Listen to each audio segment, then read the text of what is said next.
Hello, everybody. So welcome. So to say we can say OBT platform. We can say that. So it's a pleasure today to have that conversation with King Corner. Today is all about King Corner.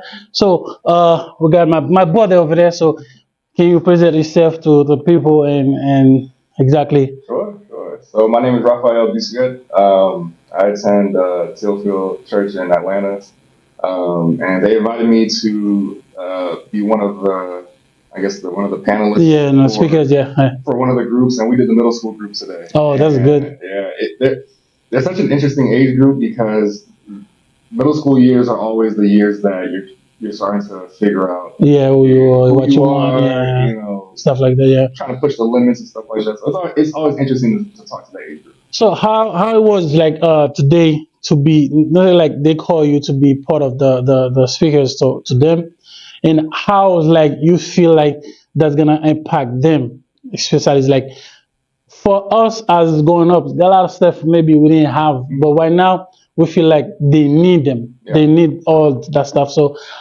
to come to say, okay, yes, I'm accept to talk about it. So how does make you feel? Like, It's humbling.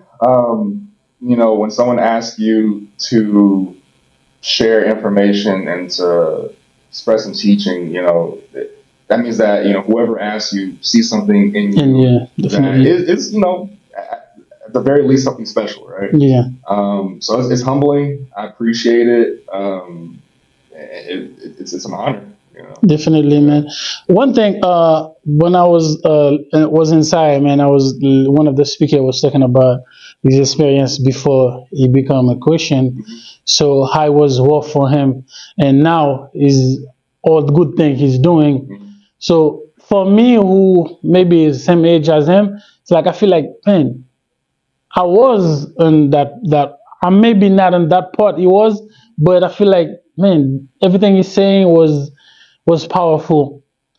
Do you think like the same experience like we used to have as the young right now? You think they have the young kids right now coming up? You think they have the same image as us, or they have the worth than us? Uh, it's a good question. It's an interesting question. I think that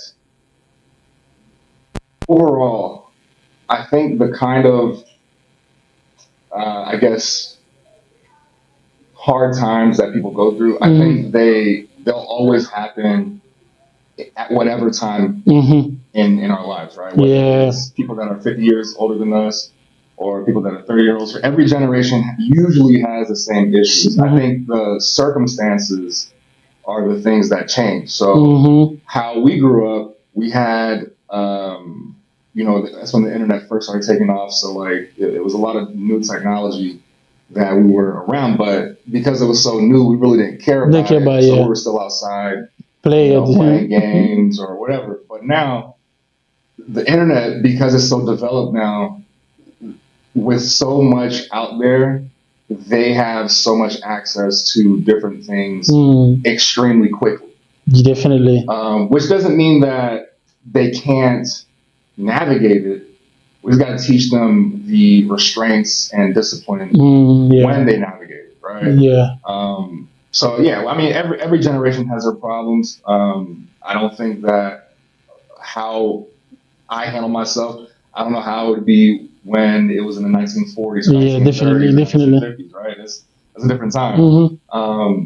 But because I'm a little closer to these kids that are in middle school, high school, early college, I kind of, I guess, relate to them a little bit Yeah, better, definitely. a little easier. So they definitely have some things that are very difficult, but I think that it is very feasible for us to help them out, to help them navigate these tough times. Definitely. Me as a I'm born in Haiti, so at school stuff like that. So when somebody like say something to you about the way you dress, the way you look, so you don't have a lot of money, so you crying and you fight and that's it.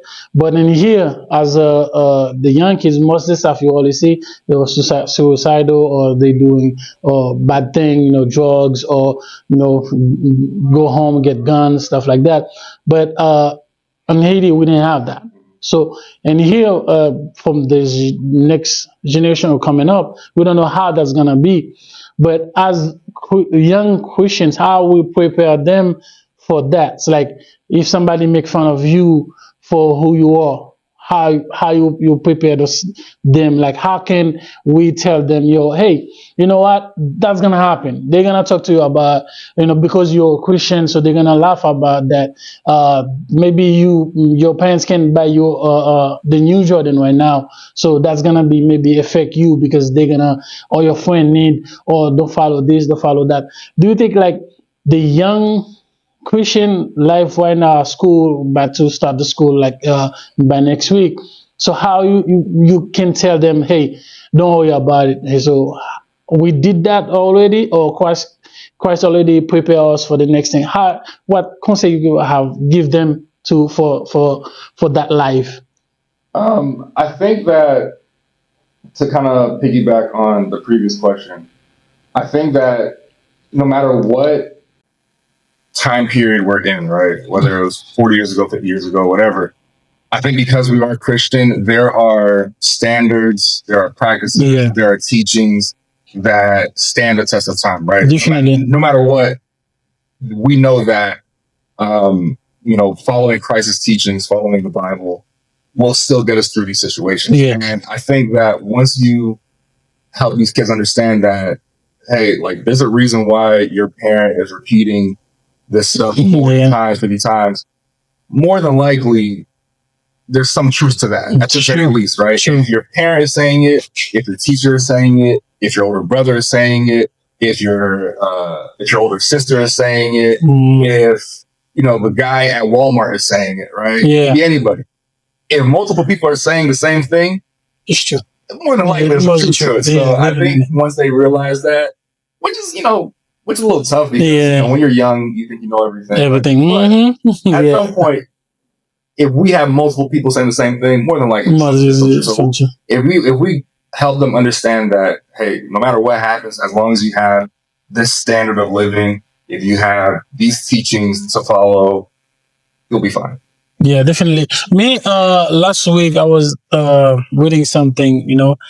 I see most of the time they try to do is take your who you are. Mhm. So when you forget who you are, people can use you or you can play with you anytime they want, anything they want.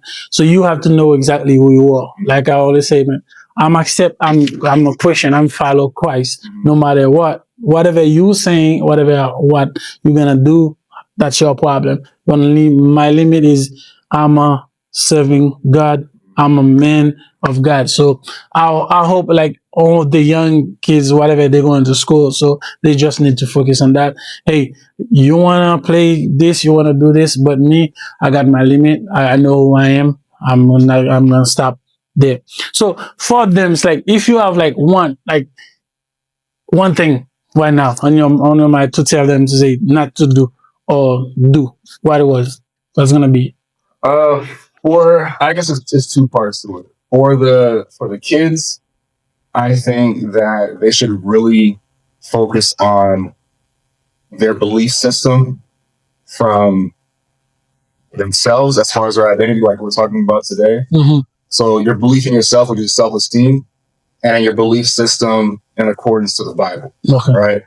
Which is the second part for the parents. Mm-hmm. I think parents should really work on the self-esteem of the child, right? Because you see a lot of kids that are very bright, they're very smart, they know a lot of things, they have a lot of information at their fingertips, but you can tell like there's a certain way some of these kids carry themselves. You can tell that their self-esteem needs to be high. I think that all starts at home. Your parents and Jesus Christ are the ones that really give you the foundation for high self-esteem. And high self-esteem doesn't mean that you're arrogant. That doesn't mean that you're overly confident. No. That doesn't mean that that you have a huge ego. It just means that you are sure of yourself. Mm-hmm. You know who you're rooted in, which is Christ. Yeah. You have loving parents. You have a community behind you that will pick you up if you fall. Definitely. But all of these things are part of your self-esteem. Mm-hmm. But it does start within yourself. Okay. And of course, you know, Christ. Okay. So before we're done with that little conversation we have, Sure. so for the next year, Mhm. so if they call you next year, say Brother Malik or Taisha, the team call you say, hey, we want you back to do that. Would you do it again? If I have the time, absolutely. So okay, today, two things. Mhm. Okay, okay. Coming here. So what changed your mind? Say I'm coming next year if they call me if if I have the time. What changed? Yes. From last year or? So last year to this year. Oh, so last year was a very busy year. It was a very busy year. My wife and I were purchasing a home. Yeah, I got that. I feel that. We were changing jobs. Yeah. My wife was trying to find a job. You know, I think we're on vacation or something like that. But like, all I know is that July last year was a very, very busy, Very busy time. Yeah. But you know, thankfully, Sister Becky reached out to me, and I had the time. I was like, you know what? You know, they've been doing this for a couple of years. Yeah. I know it's a great thing that's going on. I at least want to do it at least once. Yeah. You know, so. So do you like? Will you encourage somebody to come next year? For sure. So what do you want to tell them for next year? Because we're about to done. So next year, say they invite you to King Corner. The first thing you're gonna tell somebody to invite them to come at King Corner next year. So I will be like, hey, come because we're gonna have food or we're gonna have games. So what exactly? Because I saw some game I was playing. I was like, oh, my goodness, maybe I'm too old to play this game, but it was so fun. But you know what would say, hey, come for the game or come for the knowledge we receive or come because the system they put in place. What exactly we would tell somebody to come for next year? I think I would tell them that it's, you know, you have an opportunity to kind of get certain things off your chest, right? Definitely. You know, I think some of these kids get a bad reputation, right? You know, they don't listen. They're on their phone too much. They're playing games too much, which might be true. You know, Yeah. I think that if you give them an opportunity to be comfortable and talk to them, they're an open book. They will let you know what they're going through. It's just up to you to listen. Okay. You know, up to you to listen and to help. But you know, they're open books. They like anybody, whether it's adults or children. You know, you just want someone to listen to you. Definitely, yeah. You need somebody. Yeah. You need someone to listen, and I think these kids really want someone to listen to them. So, like you see, you're here, guys. So next year is gonna be way better, way bigger because you're gonna be here. So it was a great experience for me. I've been since he started. So he started with me. So and I don't miss none. Like you say, last year was busy. Yeah. Last year was busy too because at the same year I bought my house too. So it was really, yeah. Thank you. Congratulations to you too. So yeah, that's a huge, relief when you buy your house. So it was busy, but I make the sacrifice to come because it was huge. It was beautiful. So next year gonna be the same. Why not bigger? So we're waiting for you guys to come again.